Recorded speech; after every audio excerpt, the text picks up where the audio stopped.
বর্তমানে ভারতের একটি জনপ্রিয় রিয়েলিটি শো হচ্ছে বিগ বস, যেটি বর্তমানে হিন্দি, তামিল, তেলেগু, মালায়ালাম, মারাঠি সহ একাধিক ভাষায় সম্প্রচারিত হয়। আর এবার এই ভাষার পরে বাংলায় আসার কথা ছিল বিগ বস।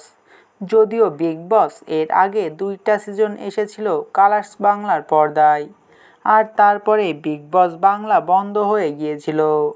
শোনা যাচ্ছে এবার স্টার জলসার পর্দায় আসতে চলেছে বিগ বসের নতুন সিজন, যেখানে সঞ্চালকের ভূমিকায় থাকবেন জনপ্রিয় ক্রিকেটার সৌরভ গাঙ্গুলি, যিনি এর আগে জি বাংলার দাদাগিরিতে সঞ্চালকের ভূমিকায় ছিলেন।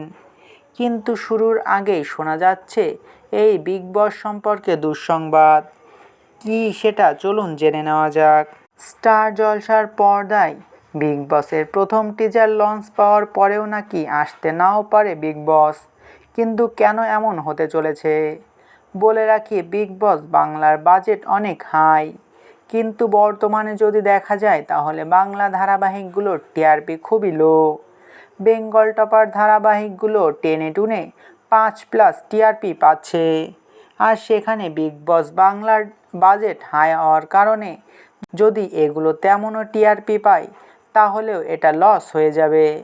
আর তার জন্য বিগ বস বাংলা আসবে কিনা তা এখনও বলা যাচ্ছে না। যদিও এই বিষয় নিয়ে চ্যানেল বা বিগ বস বাংলার প্রোডাকশন হাউস কিছুই জানায়নি, তবে টলিপাড়ায় জোর গুঞ্জন উঠেছে লসের ভয়তেই নাকি স্টার প্লাসের পর্দায় বিগ বস বাংলা আসার চান্স খুবই কম।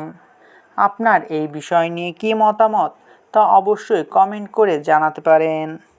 ভিডিওটি ভালো লাগলে চ্যানেলটিকে সাবস্ক্রাইব করে আমাদের সাথেই থাকবেন। আপনাদের ভালোবাসায় আমাদের সামনে এগিয়ে যাওয়ার শক্তি যোগায়।